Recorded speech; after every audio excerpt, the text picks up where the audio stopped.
ফারিনকে congratulation নতুন গানের জন্য, আর ইমরান ভাইয়ার কংগ্রাচুলেশন অন্য কারণে যে আপনি বাবা হয়েছেন। হ্যাঁ হ্যাঁ হ্যাঁ। How is new life? এই যে মাত্র প্রতিদিন 2 ঘন্টা করে ঘুমাই এখন, বাট এক্সপেরিয়েন্সটা খুবই নতুন আমার জন্য এবং খুবই এনজয় করছি এবং আলহামদুলিল্লাহ আমি খুবই হ্যাপি। আলহামদুলিল্লাহ। ওকে, এখন আমরা মন গলবে না এই গল্পে একটু ডুব দেব। আচ্ছা, সাইবেরিয়ার তুষারপাতে আসলে কি সবুজ ফসল ফলে ফারিন? আচ্ছা, does it matter first of all? তুমি কি এই প্রশ্নটা পাচ্ছ না? আমি তো সোশ্যাল অবশ্যই মিডিয়ায় পাচ্ছি। ঢুকলেই এই মানে এটা নিয়ে মাতামাতি দেখতে পাচ্ছি। না, আমি আমার মাকে ফোন করে জিজ্ঞেস করলাম, আচ্ছা তুমি যে ছোটবেলায় আমাকে শিখাইলে আয় আয় চাঁদ মামা টিপ দিয়ে যা, তো তখন কেন আমাকে এটা মানে কখনো জিজ্ঞেস করো না কাউকে যে কেন চাঁদ মামা টিপ দিয়ে যা? চাঁদ মামা তখন এসে টিপ দিবে না, তাহলে এইটা কেন গানের কথা, এটা লজিক্যাল না। তো আমার মা বললো কেন, এমনি, এটাই। হ্যাঁ, সুন্দর ছোট কথাই সে স্পষ্ট উত্তর দিয়ে দিয়েছে। বাট কিন্তু ইয়ে সাইবেরিয়াতে তো আসলে মানে ফসল ফলানো তো আসলে সম্ভব না, এটা কৃত্রিম উপায়ে আসলে ফসল ফলাতে হয়। So, আপনি সেই কেন দিক দিয়ে তো ব্যাখ্যা দিচ্ছেন আমি জানি না ভাইয়া, আপনি ব্যাখ্যাটা কেন দিচ্ছেন? লিরিক্সটা তো আসলে ফ্যাক্ট আছে।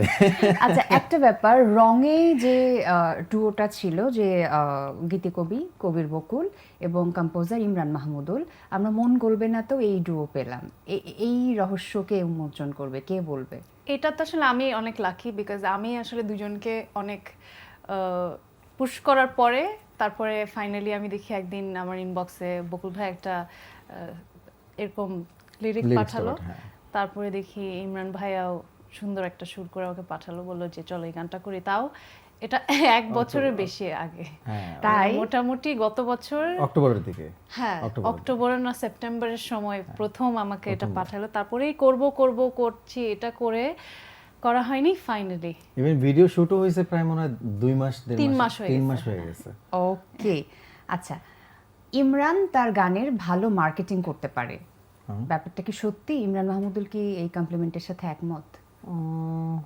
হ্যাঁ, আমি ট্রাই করি, মার্কেটিং তো করতেই হবে। গান তো আমার গান যদি আমি বের করি, আমার গান যদি আমি মার্কেটিং না করি তাহলে কেমনে কি হবে? আমার কাছে কিন্তু মন গলবে না প্রমোশন দারুণ লেগেছে। ওইটা ইটস মাই আইডিয়া অ্যাকচুয়ালি। ওকে, একটু শুনি, ওইটা মানে সব গান idea হচ্ছে, আসার কারণ আগেই অলরেডি honestly, মানে আমি আলোচনায়। মন গোলবেনার আগে আমি প্রমোশনে একদমই অ্যাক্টিভ হতে পারিনি, কজ ফর মাই বেবি।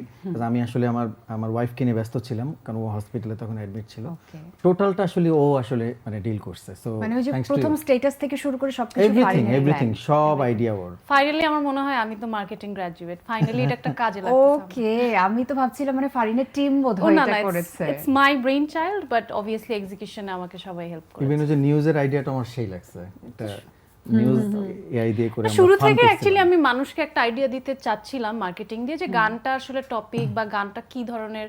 মার্কেটিংয়েও দেখবেন যে ওই জিনিসটা আমি রাখার চেষ্টা করেছি, যে একটা স্যাটায়ার বা একটা মানে পুরো ব্যাপারটাই কিন্তু ডিজাইনই করেছি ইচ্ছা করে এরকম ফানি ওয়েতে, so that people don't take that as a very মানে classical serious song or Serious না। সামথিং।